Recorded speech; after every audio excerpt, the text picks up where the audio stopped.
ফেরাউনের রাষ্ট্র ক্ষমতায় অধিষ্ঠিত হলো কার দয়ায়? কারণ এই লোকটা ছিল এমন মায়াবী স্বভাবের। তাফসীরের কিতাবে বলা হলো সে ছিল যেমনি লম্বা তেমনি সুন্দর, তার চেহারা ছিল লাল টকটকে, ও কথায় কথায় কাঁদতে ফেলায়, চোখের পানি ফেলাইয়া মানুষের মন জয় করে ক্ষমতায় রাখে। আপনারা বলেন এইরকম পেতনি আমরাও দেখেছি কিনা? কথায় কথায় কাঁদতে ফেলে, আমি আমিও তোমাদের মতো আপনজন হারাইছি, এই ধন কতদিন পিটাবা? হ্যাঁ, বাংলাদেশের মানুষ বুঝতে পেরেছে। কথা কন ঠিক না? এইরকম স্বভাবের ছিল ফেরাউন, কথায় কথায় কান্না ফেলাইয়া চোখের পানি ফেলাইয়া মানুষের মন জয় করত। আর ফেরাউন যতদিন রাজা হয়নি ওই সময় রাজা যে ছিল সেই রাজার মন জয় কইরা ফেরাউন পরবর্তীতে একটি কবরস্থানের দায়িত্ব, তারপরে একটি মন্ত্রীর দায়িত্ব, তারপরে আস্তে করে ওই রাজাকে মাইরা ফেলাইয়া সে দেশের রাজা হয়ে গেল।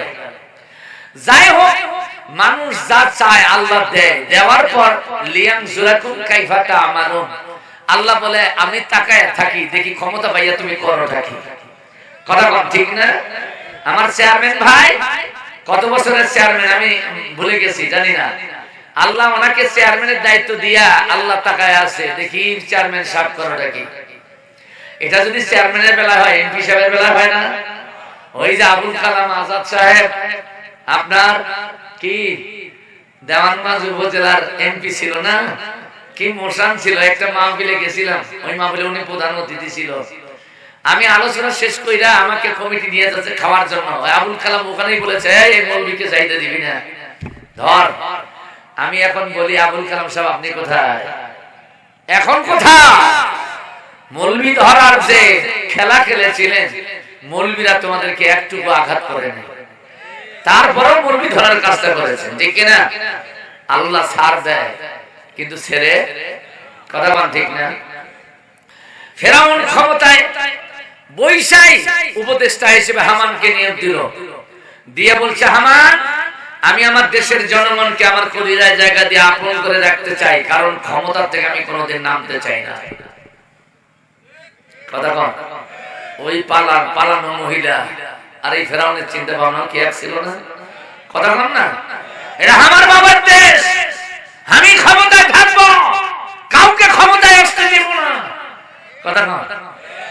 হামান বলছে জাহাপানা, চমৎকার সিদ্ধান্ত, ক্ষমতায় বেশি দিন থাকতে চান, কিন্তু বেশি দিন থাকতে চাইলে হবে না। কি করতে হবে বলো?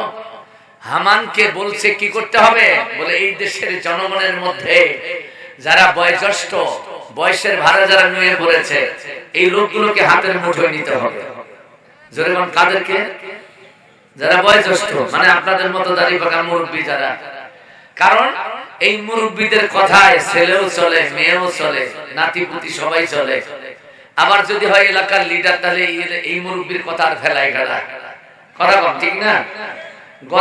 গতকাল মাহফিল করেছি যেখানে, ওইখানে এসাহাব নামে এক কাকা, উনি ছিল গ্রাম লিডার, শহর এলাকা ছিল। তা দেখি যে ওনাকে পীরের মতো ভক্তি করে সবাই সম্মান করে। পরিশেষে যে বাড়িতে খাওয়া দাওয়া হলো, উনি বললো হুজুর জানেন না এই লোকটা অসুস্থ, তারপরও এই এলাকার লোক ওনাকে ছাড়া কিছু বোঝে না। আল্লাহু আকবার। এরা সম্মানিত ব্যক্তি, এদের আনুগত্য করে সবাই। হামানকে বলছে কি করতে হবে, ফেরাউন বলছে কি করতে হবে। এই লোকগুলো বুড়ো হয়ে যাওয়ার কারণে, ইনকাম না থাকবার কারণে ছেলের মুখাপেক্ষী হয়, মেয়ের মুখাপেক্ষী হয়, নাতিপুতি কি কইরা দেয়, কি খাওয়ায়, এগুলোর মুখাপেক্ষী হইয়া থাকে মুরব্বীরা। তাদের এই মনোকষ্ট দূর করার জন্য আপনি রাষ্ট্রীয় ভাবে যদি একটা বয়স্ক ভাতার ব্যবস্থা করে দেন, তাহলে বয়স্ক ভাতা পাইয়া এই মুরব্বীরা চুপচাপ হয়ে যাবে।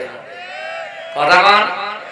আমাদের দেশের মধ্যেও কিছু কিছু মুরব্বীরা বয়স্ক ভাতার আওতায় ছিলেন কিনা? যেমন ছিল কিনা? বয়স্ক ভাতা পাইয়া এরা হাফ ছাড়ছে, বাবারা, নাতিরা, পুতিরা, ছেলেরা, খবরদার স্বৈরাচারের বিরুদ্ধে আন্দোলন করবা না। এই বুড়া বয়সে বয়স্ক ভাতা, এটা কি যে আমার কাজে আসছে সেটা আমি জানি, তুমি বুঝবো না। কথা কন। মুরব্বীরা ছেলেদেরকে ওই স্বৈরাচারের বিরুদ্ধে আন্দোলন করতে দেয় নাই, কথা বলতে দেয় নাই। এইরকম যারা স্বৈরাচারের আমলে কি বয়স্ক ভাতা ভুক্তি যারা ছিলেন, তাদেরকে আল্লাহর আদালতে আসামি হতে হবে 16 বছর। এই বয়স্ক ভাতা ভাইয়া তুমি স্বৈরাচারকে টিকে রাখার জন্য কি করছিলা? জবাব দাও। কথা কোন? হ্যাঁ, আল্লাহ কড়াই গন্ডায় হিসাব নিবে কত টাকা ভাতা পাইছো। আপনারা আবার ঠিক ঠিক করতেছেন। চাকরিজীবী কারা আছেন ভাই? আপনারা 2 গুণ বেতন পাইয়া যে চুপচাপ ছিলেন, এই কথা ভুলে গেছেন কেন? হ্যাঁ, 1 গুণ বেতন পাইয়া কলিজা ঠান্ডা হয় নাই, 2 গুণ বেতন দেওয়া হলো। 2 গুণ বেতন পাইয়া চুপচাপ হয়ে গেলেন। একটা চাকরিজীবী স্বৈরাচারের বিরুদ্ধে কথা বলেন। কথা কোন ঠিক কিনা? আমি ডক্টর ইউনূসের জায়গায় যদি বসতাম, আগে চাকরিজীবীদেরকে রিমান্ডে নিতাম। কথা বুঝতে পেরেছেন? চাকরিজীবী ভাইরা খেপে যাচ্ছেন। না না, খেপে যাওয়ার কারণ নাই। আপনারা কাজা কাফারা আদায় করার সুযোগ পাবেন। সুযোগ আছে না? বেশি বেশি সদকা করতে হবে, দিন কামের আন্দোলনে টাকা দিতে হবে। কথা কোন ঠিক কিনা? 10 টাকায় আনত চাইতে গেলে কোটাকুটি শুরু করে দেন। আপনারা কি যে করবেন আমরা জানি। আমার বাবাজিরা, ফেরাউন বলছে হামান 5 বয়স্ক ভাতা রাষ্ট্রীয়ভাবে ঘোষণা হলো। এইবার মুরব্বীরা চুপচাপ। ফেরাউনকে ডাক দিয়ে হামান বলছে, জাহাপনা আপনি এত বেশি খুশি হয়েন না, কারণ এই দেশের মধ্যে লক্ষ লক্ষ যুবক যারা শিক্ষিত, কর্মঠ, মেধাবী, যোগ্যতা সম্পন্ন, চাকরি নাই। এরা টোটো করে ঘুরে বেড়ায়, মাঝে মাঝে এরা ডাকাতি করে, ছিনতাই করে। কথা কোন ঠিক কিনা? তাহলে কি করতে হবে? এই বেকার যুবকদের জন্য সার্বজনীন বেকারত্ব ভাতা চালু করতে হবে। এই ব্যাপারে আমার থেকে ওয়াজ আমার চেয়ারম্যান ভাই এই ভালো জানে।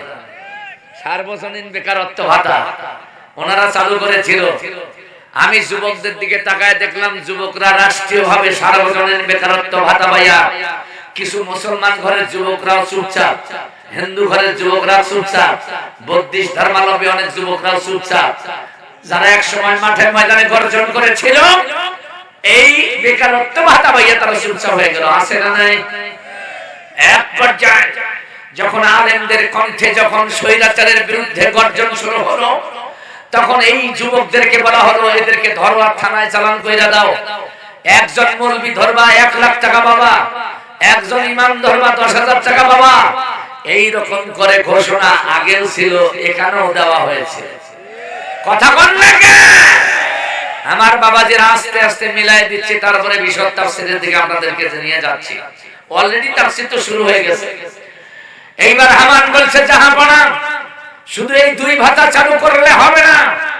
এই দেশের মধ্যে আপনাকে আল্লাহ মানে না, কিন্তু আকাশের আল্লাহকে আল্লাহ মানার মতো এক জাত মানুষ আছে, যাদেরকে টাকা পয়সা দিয়ে সামলানো যায় না, চাকরি বাকরি দিয়ে ওদের মন জয় করা যায় না।